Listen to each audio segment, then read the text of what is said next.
الدنيا فيها فلاسفة كتير، أي حد ممكن يطلع يقول كلمتين يقول عليه فيلسوف ويسمعوا كلامه ويمشوا وراه. ومن ضمن الفلاسفة الكتير كان في فيلسوف اسمه ألبير، قال إن سبارتاكوس زيه زي سيزيف، الاتنين بيجسدوا نفس الفكرة، شرف المحاولة أهم من النتيجة النهائية. مين بقى الناس دي؟ سبارتاكوس ده مش مهم في حكايته، ولو عايز تعرف عنه يعني هو اللي قام بثورة العبيد في اليونان القديمة، وده اللي محمد رمضان واخد منه فكرة فيلم أسد اللي هينزل قريب. ومتشكر جدا على التشجيع الجميل ده، أخجلتم تواضعنا ومردوده لكم في الأفراح إن شاء الله. الملك ده حب يعمل فيها ناصح واتخانق مع الآلهة بتاعته، فالآلهة قرروا يعاقبوه، بس عقاب سيزيف ما كانش إن هو يموت أو يتحرق، العقاب كان نفسي بحت. قرروا يخلوه مسحول طول الوقت، مطلوب منه يزق صخرة على شكل كورة عملاقة وعلى منحدر جبل، يفضل يزق فيها ويعرق ويطلع عينه، وأول ما يوصل لقمة الجبل ويفتكر إنه خلاص وصل وارتاح، الصخرة تقع منه لتحت، فينزل يجيبها ويبتدي يعمل كده كل يوم للأبد. المهم يعني إن القصة دي من أيام اليونان القديمة، اتعملت في أعمال فنية كتير، بس في 2009 كان سوق الأفلام في مصر مزدهر. الفرح وبوبوس وإبراهيم الأبيض، ولاد العم وأمير البحار، 1-0 والعالمي. في السنة دي بقى نزل فيلم ألف مبروك. الفيلم ده إثبات واضح وصريح إن السينما المصرية أم الأجنبي وأم اليوناني وأم أي فن تاني في العالم. سنة 2009 أحمد حلمي كان في قمة مجده، راكب الترند، وأي فيلم بينزله بيعمل إيرادات بالكوم. في الوقت ده أي نجم بيحب يلعب في المضمون، هنجيب حسن حسني، لطفي لبيب، نلم فلوسنا وتعشى. أحمد حلمي قالك لأ، جاب المخرج أحمد جلال والأخوين محمد وخالد دياب، المؤلفين والمخرجين. ومن هنا بنقول ألف مبروك للمخرج محمد دياب على مسلسله الجديد اللي هينزل في نتفليكس، ويا رب ما ينساقش ورا أجندات حد ويخليه في أجنداتنا احنا. ألف مبروك. المهم تخيل معايا 3 مخرجين قرروا يخرجوا فيلم واحد، 2 هيكتبوا وواحد اسمه هيتحط على الافيش، ويسموا البطل باسم. المخرج هنا في اول 10 دقايق بيعرفنا على سيكولوجية البطل. مين هو البطل بتاعنا؟ البطل بتاعنا وحش بكل ما تحمله الكلمة من معنى. احمد شغال سمسار في البورصة، راجل بتاع ارقام، ما بيشوفش الدنيا غير مكسب وخسارة، قذر جدا لدرجة ان ابوه بيكلمه يقول له انا تعبان هستلف عربيتك،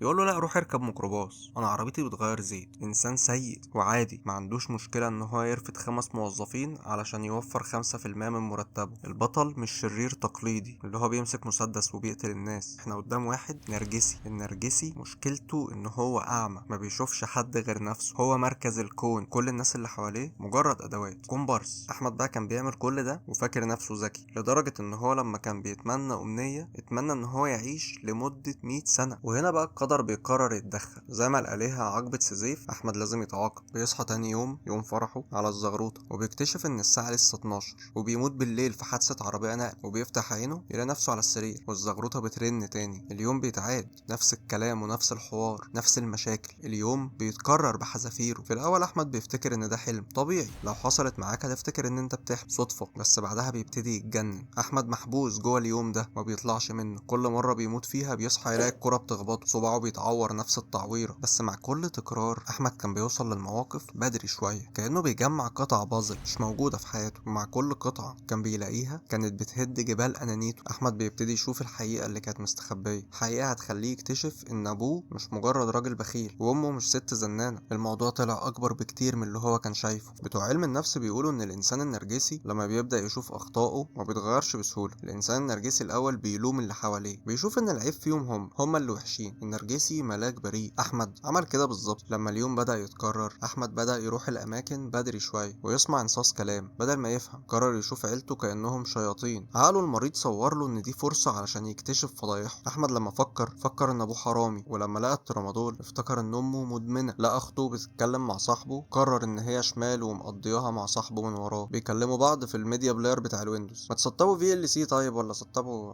ايه ده؟ احمد جواه سواد كتير، متسرع، بيفترض الأسوأ في اللي حواليه عشان يبرر تقصيره، وبيكذب الكذبة ويصدقها ويعيش عليها عشان يفضل شايف نفسه احسن واحد في الدنيا. هو احسن واحد في العيلة دي، انتوا فضيحة. التكرار كان لعنة، والغمامة بتتشال من على عينه. ابوه الراجل الغلبان المطحون اللي احمد كان بيستخسر يديله عربيته، ده هو نفسه اللي قرر يسوي معاشه بدري علشان يسدد ديون عربيته. ابوه كان بيضحي بنفسه علشانه. والصدمة التانية الكبيرة لما راح بلغ عن الديلر. لما امه بتروح المستشفى بيعرف ان هي ما بتاخدش الترامادول ده عشان مدمنة، دي بتاخده علشان يسكنها من الوجع، وما قالتلوش علشان ما يبوظش فرحه. هنا نقطة التحول في الشخصية. احمد لما عرف الحقيقة قرر يتغير. بدأ اليوم الجديد وهو ملاك، رجع الفلوس لخزنة الشركة علشان ينقذ ابوه من السجن، حلق شعره زيرو عشان يقف جنب امه.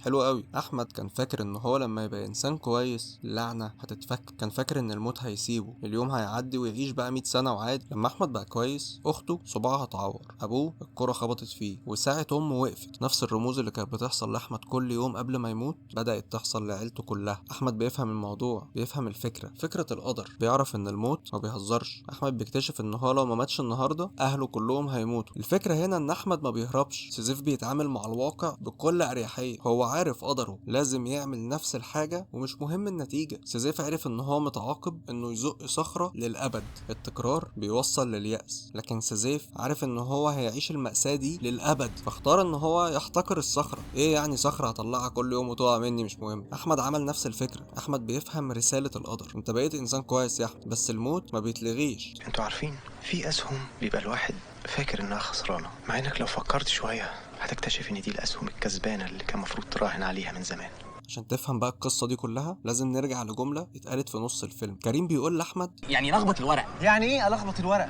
لخبط الورق يعني غير الواقع. تعبيط. الكلمتين دول بيلخصوا الحدوتة. الواقع اللي هو رد فعلك، اللي هو سلوكك اللي انت بتعمله بإيدك وتقدر تغيره في أي لحظة لو قررت تبقى إنسان نضيف. أما القدر هي التريلا اللي جاية جري على الطريق السريع وما فيهاش فرامل. هتحصل، دي حاجة مكتوبة. أحمد حلمي في الفيلم نجح إن هو يغير الواقع، حول نفسه من إنسان نرجسي أناني لإنسان كويس بيحب عيلته ومضحي وبيفكر في غيره. هو نجح في اختبار الواقع، بس القدر ما بيتغيرش. الموت جاي، وده اللي بيخلي ألف مبروك يحط على السينما الأمريكية كلها. في الفيلم الأجنبي جراوند هوك داي، البطل لما غير من نفسه بقى إنسان كويس وبيساعد الناس، إيه اللي حصل له؟ المخرج كافئه، فك من عليه اللعنة، خلاه يعيش عادي، وخلى البطلة تحبه. وتوتا توتا خلصت الحدوت نهاية سعيدة كليشيه ما فيهاش أي منطق. هما هناك مش بيؤمنوا بالقدر. انت اعمل خير تاخد بونبوناية. ألف مبروك بيقولك انت بتتغير علشان نفسك مش عشان المكافأة. أحمد لما كان بيتغير كان عارف إن هو هيموت، كان عارف إن مفيش مكافأة، مفيش فرح هيحضرها، هو مش هيتجوز النهاردة. هو اتغير علشان لما يموت